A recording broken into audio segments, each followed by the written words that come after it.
Well, all right, all right. I'm walking, so it might be a little bumpy. Got my little Totoro cup.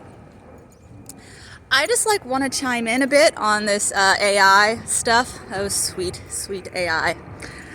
It's cool and all, but there's people in my sphere who are new age spiritual people that are yeah, it's just a new technology and we just have to learn to live with it. And as long as we have love and light and we have good intentions, then we could use it to maximize our followers and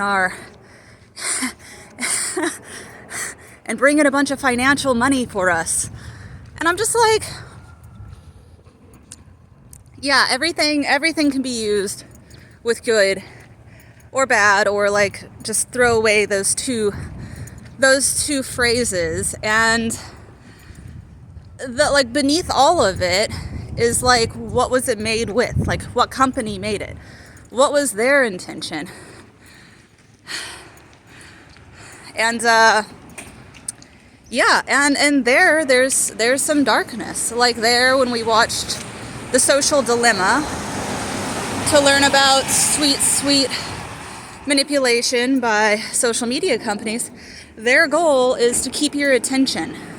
To keep your attention, that's the more attention they have, the more money they get, and the more you're distracted and not living your life. And according to that movie, it's also a slight change in how you do things is what their goal is.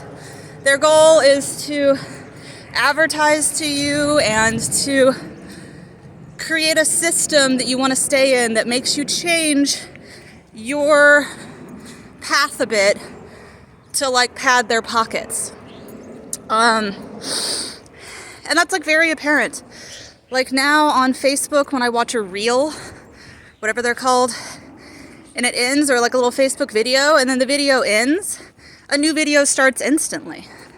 And it's some advertisement. I'm watching a friend's video about okay, look, I can look at the little camera screen and walk at the same time. I can watch a friend's beautiful video of them dancing to one of my favorite songs, If I Was a Raven. And I'm all into it. I'm yeah, I'm digging this dance, I'm digging these tunes. And then it ends abruptly and suddenly there's an advertisement for something being sold to me. And I didn't consent to that. I'm wondering if media companies, or these companies, YouTube and Facebook and Instagram, goal is to make it so prevalent, they're cramming so many advertisements down our throats, that then they'll create a paid subscription that's $15.99 a month, so that you don't have to be a pawn for the advertisement companies, because that's how they're making their money. You wonder how they're making their money when it's a free site, is they are selling your attention to these advertising companies, and that's how they make their money. And obviously I think we should have always had the choice to not opt into that consensually, and I would have done that hands down. But now they're probably going to make it so bad that then they're going to make a huge fee, and I hope people pay for it. But anyways, AI is pooling together all of our data, including all of our manipulation tactics. I don't know what the creators' intentions were, but it doesn't seem like we're stopping or pausing. We don't live in a world of pausing. We just go, go, go. Progress, progress, progress, progress for the sake of progress. I feel right off a cliff. But some people think, whoa, we can use it and we can whatever. And I'm grateful for those people, and I hope that they can be in it and bring more consciousness with it. Me, on the other hand, I'll be on a beach with no Wi-Fi, rolling around with my friends, living off of fruit from the land, and yeah, I'll be homesteading somewhere canning my fruit, canning my vegetables, making herbs and remedies, being a witchy witch somewhere in the world.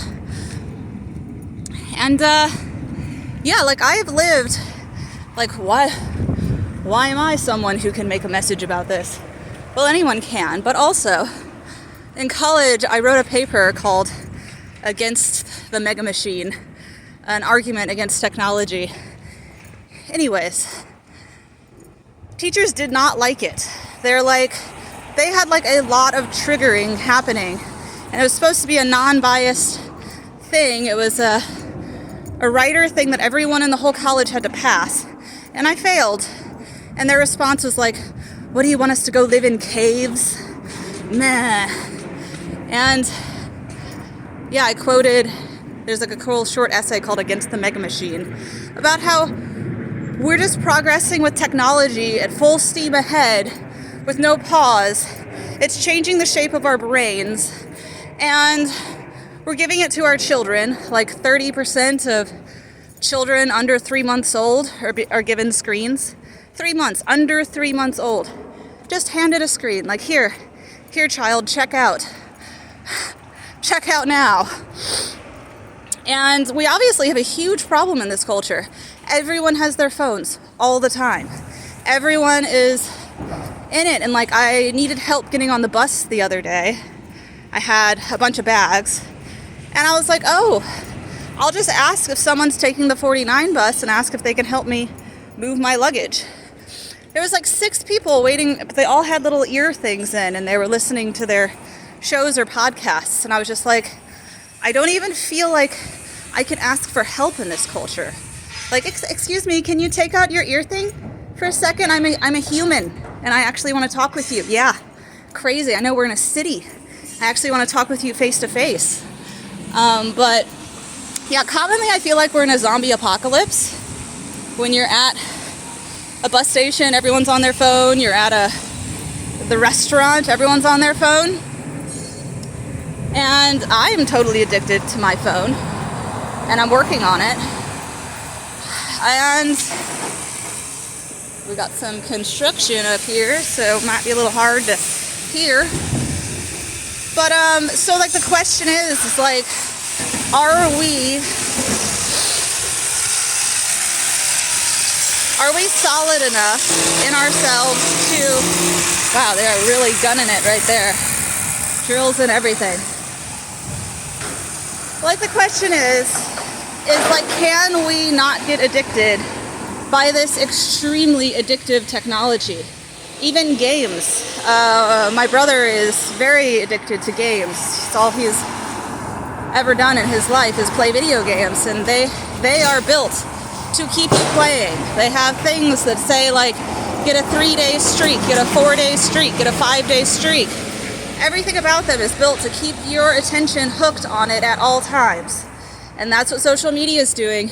And AI has the power of doing this with way more finesse. Like, way more finesse. They can manipulate us with way more finesse. So if you're someone who thinks like everyone, advertisers have no, like there should be ethics and morals in advertising. There should be ethics and morals in social media, and ethics and morals in game production. And to just say like we're all beings that can handle this stuff, and you just have to like consider how you look at it or bring love or light to it or whatever. Like, our brains are computers. And there's programming, and they're very easily programmable. So I'm sorry if I'm not going to conform to this. I think there should be strict ethics and morals. I think there should be a long pause. I do not think progress for progress' sake is a great path and direction for us when we don't even know the science of what's happening to our children, what's happening to our culture, what's happening to our brains. Yeah, so pause. I'm for pause.